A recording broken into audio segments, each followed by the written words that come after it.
That's a really hard theory to come up with. A few moments later. It's kind of hard to argue with that.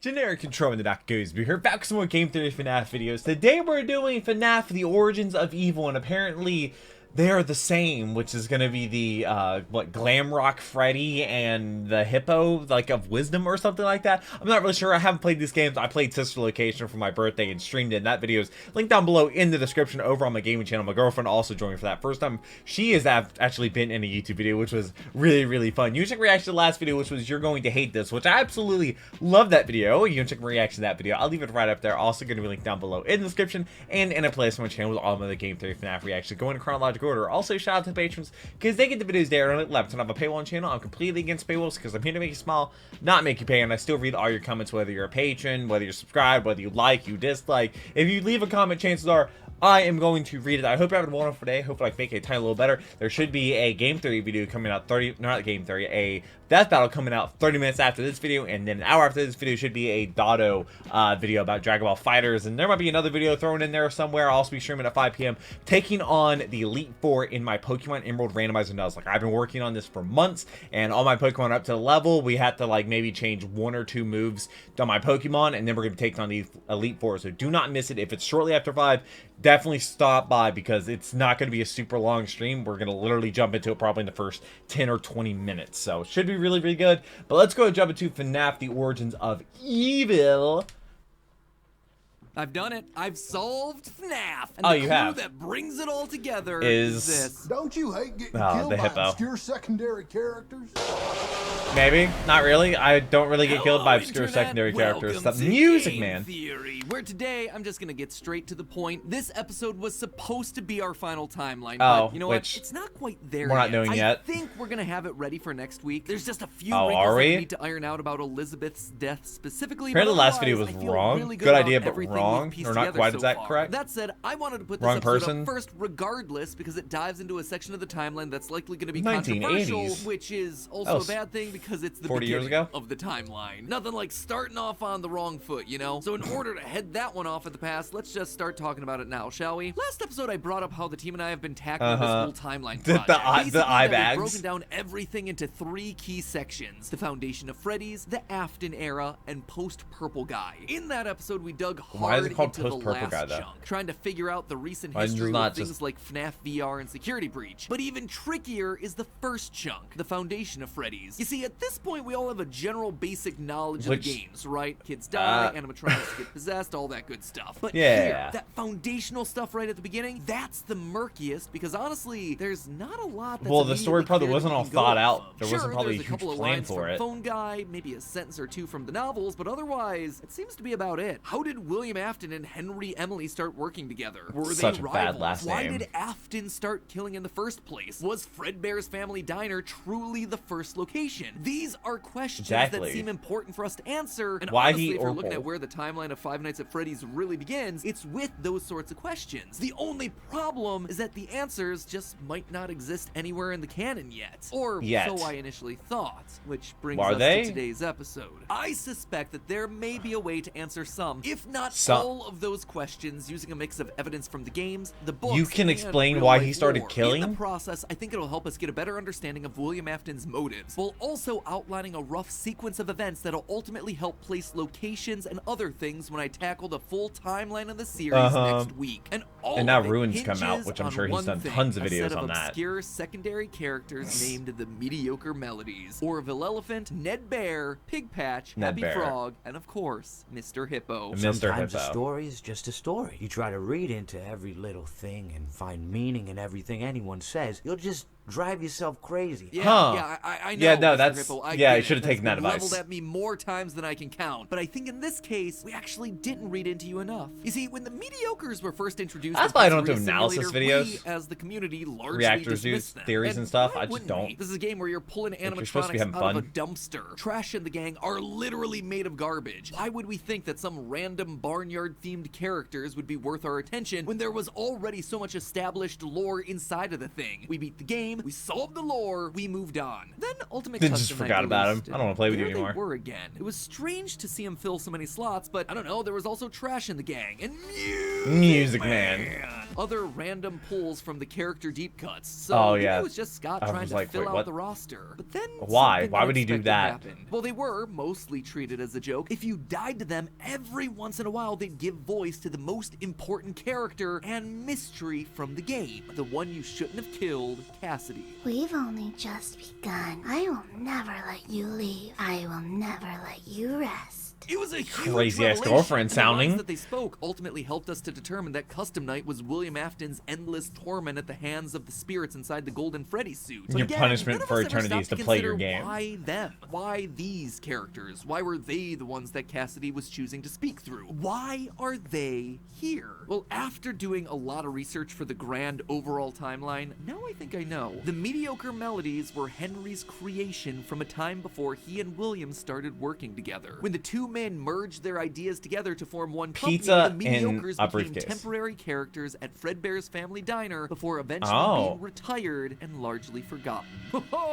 Do they seem like they're older though? A lot of big swings that I'm making with some massive Yeah. assumptions. So let's just rewind and take it one What step evidence at a time, suggests shall we? that they're First, older? How do we know that the mediocre melodies belong to Henry? Well, let's just look at their design. It's very simple. They're similar to the Endo 01 designs from the FNAF 1 animatronics, but even more rudimentary, with less flexible joints and less complex wiring. But A literal car battery. is that for each Also, there's one, a shorts the upper that I might jaw be watching and the after lower this. jaw are entirely separate, operating using a very basic hinge towards the back of the head or two metal bars that slide up and down along the side. And you see, that right there is what tells us they belong to Henry. Well, there are plenty of animatronics that fall Music into a Man. nebulous zone of who designed them. There are a few pieces of tech that we can definitely trace back to their original creator. The Funtime animatronics, for instance, Are totally definitely different. came from Afton. Yeah. Not only were they designed with the intent of luring and capturing children, something that just doesn't jive with Henry, but the blueprints outright have Afton Robotics written in the corner. Not much you can do to deny that one. well, Sound yeah. illusion discs? Another Afton creation, considering the backs of them are stamped with his company name as we see in the graphic novel. Oh, I was So gonna say, the one where I'm does that most come from? interested in today is Lefty, the animatronic designed by Henry used to capture his daughter the puppet during FNAF 6. That I'm okay was with this. clearly not an Afton project. This was purely Henry's doing in secret. So, knowing that, did you happen to notice the two straight metal rods in the schematics with the jaw fully detached from the top of the head? It's an exact match for the design of Happy Frog. How It's a many Henry people signature. But are a why part does of the that matter? FNAF Well, game? the designs of the Like, mediocre you would think some stuff would, like, also leak perfectly out. match up to the first Like generation that. of Freddy, Foxy, Bonnie, and Chica. We know that the Wizards were the earliest form of our core 4 animatronics. These were the ones that had children stuffed inside of them and got possessed. They outright tell us this fact in Ultimate Custom Night.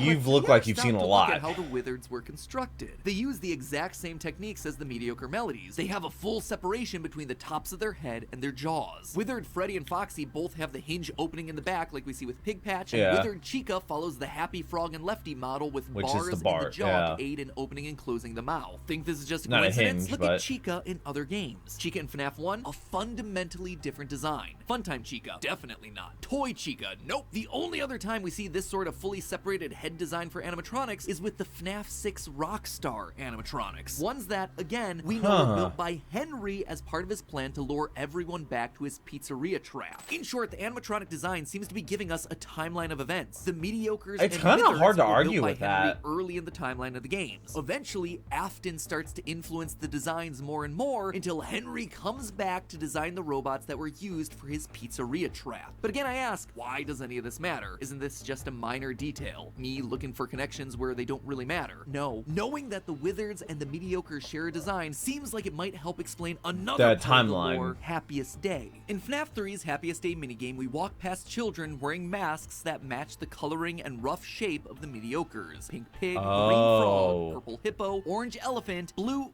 okay, not all of them match. But here's the What's thing, the blue I'm one not supposed the to one be? pointing that detail out. This is actually coming from Scott Cawthon himself. In the Five Nights at Freddy's Ultimate Guide, What? the character description for each mediocre melody calls this out as something worth noting. Quote, it's unconfirmed, but a child in the FNAF 3 Happiest Day minigame appears to be wearing a Happy Frog mask, Orville mask, Mr. Hippo mask. Every single entry mentions this which one's specific missing? detail. Seems like an odd fan theory to call so much attention well, to. I guess and Balloon's remember, just random. Happiest Day is an exact recreation of the FNAF 4 pizzeria. We enter at the stage where Crying Child's bitten, we pass 3 tables, there's a bit of a gap, and then the final birthday table for the cake that's that's pretty Crying confirmed. Child soul free. It seems to suggest that at some point the mediocre melodies existed in one version of the restaurant right alongside Freddy, Foxy, Bonnie, and Chica. But how could all that be? Well, it's easier than you might think. Just In the sidekicks? story The Puppet Carver, we read about the Pizza Playground, a restaurant that seems to predate or be a competitor to Freddy's. And maybe in it, they we have see the that mediocre. franchise uses very rudimentary animatronics that break down a lot. There's a pig with a banjo, an off-brand bear named Baron Von Bear, and an unknown bird animatronic. It's the mediocre weird melodies, bird guys. thing. Pig Patch, Ned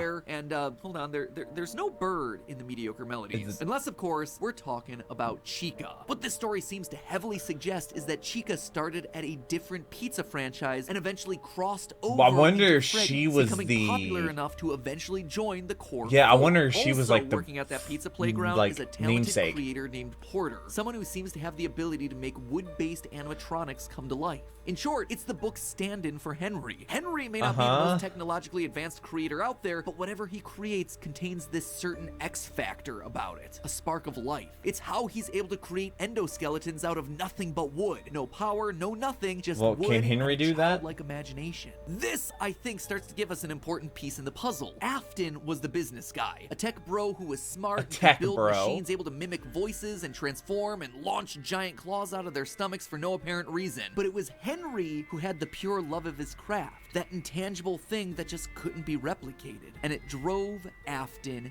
crazy. In the Silver Eyes novel, we read a bit about Afton's old jealousy? that they were, quote, full of raving paranoia. Passages about Henry that ranged from wild jealousy to near worship, which now gets us moving towards a motive. You see, one thing that I kept getting stuck on in the building of a timeline was why the did he start question of killing? Why? Why does Afton kill? And out of everyone, That's a why does he really kill hard Henry's theory to daughter, come up Charlie, with. specifically? She is one of, if not the first victim of the entire series. So why does Afton do it? Just because he's evil? Just because he's drunk from the bar at Junior's? No. I think Afton both loved and hated his business partner. He admired him and his magic, but also despised him for his wonder if success. they had This like contradiction some starts to point us Henry to took Afton's more money motive or for something. murder. It also finally helps give us a framework for the early parts of their story. Loyal theorists, let me now point us to the most obvious place that we should have been looking for lore this entire time. Which is a restaurant. The history Fight of the me. Chuck E. Cheese franchise. Because in a game all about animatronic pizza restaurants, why would we not look to see what creative inspiration Scott might have gotten from the real-life franchise that started it all? I am so dumb. It took me researching an episode over on food theory to finally realize that I should have react to them at some point. considered this at some point during Game the 3 last Minecraft might 7 happen. years of solving FNAF. Major That's head crazy. trauma. We're almost Anyway, caught I up. did It's been a exactly journey. that, and what I learned was enlightening, to say the least. You see, what we now know of as Chuck E. Cheese actually started as the product of a feud between two rival animatronic pizza restaurants, Pizza Time Theater and Showbiz Pizza Place. Pizza Time was founded some of the by coins a still smart have Showbiz businessman on 'em. who wanted to recreate Disneyland's Country Bear Jamboree. In the end, their onstage show Oh. wound up soulless and had no solid theme. Showbiz Pizza, Could've swore I meanwhile, walked had a past that when I was in creator who Disney a built couple better months ago. robotic attractions that were full of life. They That's also terrifying. had a solid theme where everyone had southern accents and a lot of charm. I mean, just watch the clips and the difference is immediately clear. Like, happy birthday to you, happy birthday to you, you get it? See, we're all up here on the stage,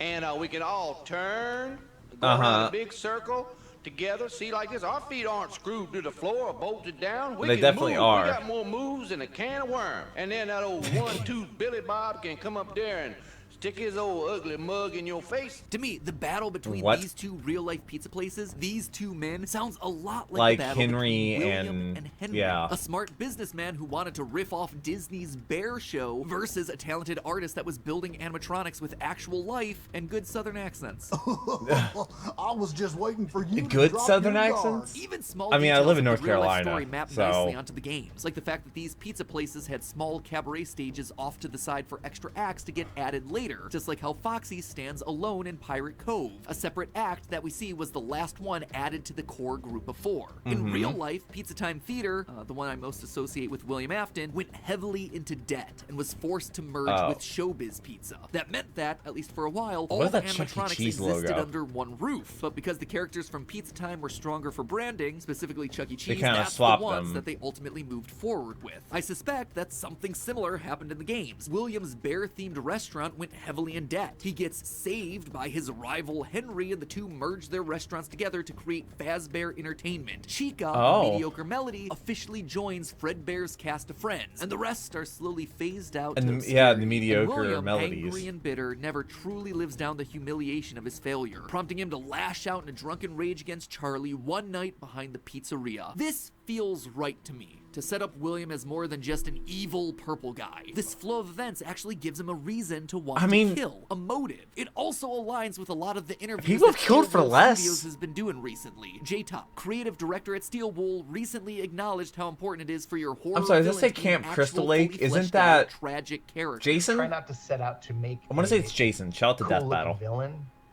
you know, go make a monster that have a reason for it. Look at like anthology horror. Here's somebody doing something really, really bad. Like they murdered someone. Something happens.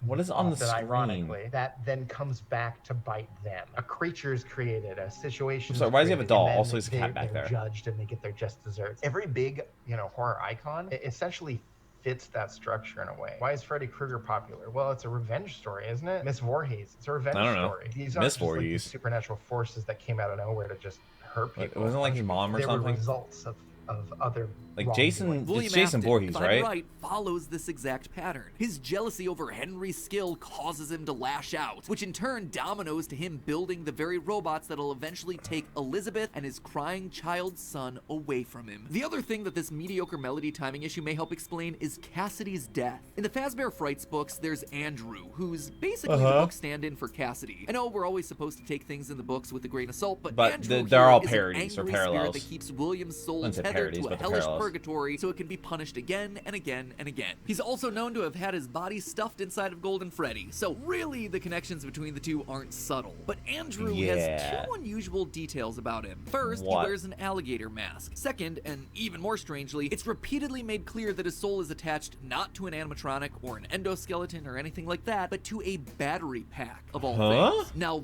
that is unusual. He's stuffed in Golden Freddy, but his soul is in a battery pack. Where in this franchise do we see animatronics using battery packs, let mediocre alone Melodies. Branded animals using battery packs? Oh wait, and the alligator mask. Melodies. Could they possibly have been around during the missing children's incident? Yes. Given what we already talked about with the Generation 1 Freddy, Foxy, Bonnie, and Chica matching the designs of the mediocre Melodies, it's so where were they at? They just put them in a back room or something? something? Golden Freddy has the same Henry style of design. In both the Fazbear Frights illustrations as well as FNAF 4's minigames, we see that Golden Freddy has the separated jaw controlled by two straight bars, just like Lefty and just like Happy Frog. And last but certainly not least, we come all the way back around to the point that I started this whole episode with. Cassidy speaks through them, of all characters. Not through Golden Freddy, not through Fredbear, through the mediocre Melodies, the animatronics with a battery pack. Just thought it was an interesting series of connections. So anyway, those were some stray observations that I've been kicking around about. This is a pretty strong theory. What do you think? Do they have greater lore importance to the story than we initially thought, or are they just meant to be a joke? Am I just falling victim to everything that Mr. Hippo warned me against? Let me know down in the comments below now, because this is your last chance. There's a little short we're gonna do after this. It's like a minute long. I don't know what it is, but I'm gonna throw it in after this video. All the events in the series up to now. That episode will be coming in the next week or two. I swear, I am not putting it off anymore. We are gonna plow through this thing to the very end. We have gotta finish it. Gotta finish it, man. Yep. Gotta finish it. You're so close. Just do it. So make sure you subscribe to know when that one is uploaded. And in the I'll meantime, react to it. Remember, It'll be out next week. Hydrated. And like I said, I'll be live streaming today. Might be a lot to swallow. Fortunately, you can wash it down with help from today's Don't sponsor, have music. Don't have music. In the FNAF world, smell is usually a bad thing. It's the kind of thing that you can get fired for. But Air Up is using smell for good. They sponsor my friend. friend. Behind this thing is fascinating. There's music. Don't trust every theory you see, my friend. I think all of us remember this iconic moment from FNAF 6. Everyone in the series dying in one final fire. Then we get to security breach and we see this. Afton is back. Well, one of course he is. He always comes back. That's his thing. These 3 shots from the ending. You'll notice that the doors that both Scrap Baby and Molten Freddy get locked behind are these diamond-plated steel doors. Yeah, that match exactly what we see during the final stretch of security breach. However, if we look at Afton's death, his are different. The doors look slightly different, more wooden. This then explains how good old Willie A was able to return his burn trap. He wasn't trapped behind metal doors. They were wood. Wait, and they burned down. Pretty compelling theory, don't you think? But don't add this one to your lore journals just yet. Well, yes, the doors do look different. There's a reason for that. Perspective. If you take a look at the doors and manipulate them to turn inwards like they were rotating on a hinge, add a little bit of a motion blur to reduce the flames a little bit, suddenly you get something that looks just like the ones that we get for Springtrap. Those doors aren't wooden, my friends. Just a change in lighting and perspective that made them look that way. So he's just debunking a theory? Afton's return made that much sense. Anyway, that's why I'm here to say... And he didn't get to say anything. But that was how Afton survived FNAF 6. It was a short... It was in the playlist. Taylor put it in the playlist for some reason. But we don't have... so we have a little bit to go. And there's also a bunch of other videos I need to watch before the timeline. Which, that's a timeline video. It's only 19 minutes long. So I don't know if... Somebody comment on the video. I have a list of it. I have a screenshot of it. But basically, it's like a whole bunch of other videos I need to react to before I get to a certain video in the MatPat timeline. So be on the lookout for that. They'll be out on Wednesday. I don't think I'm going to react to MatPat's reaction to other people's theory on FNAF. I don't think I'm going to do that, but I'll definitely look at the other videos as well. I'm sure you're going to comment on this video as well. I already have the screenshot and the list and whatnot, so I'll definitely make sure I do that because I think that'll just make the most sense to do it that way. But like I said, I'll be live streaming today at 5 p.m. Put the Emerald Randomizer Nuzlocke. I'm taking on the Elite Four. So I was like right at the beginning of the stream. Right at the beginning of the stream, like right at 5 o'clock. Like a couple minutes after 5, I'll be taking on the Elite Four. And it's months have gone into this. There's like a randomizer. I have no idea what they're going to have. All my Pokemon at the right level. Hopefully I can get it done. But all of this kind of made a whole lot of sense. I don't think there's too many like jump to conclusions here. Maybe it could be right idea, wrong specifics, kind of like last week's video. I'm not really sure. I look forward to the next video, though. I hope to see you there. But until then, take care and cue the music.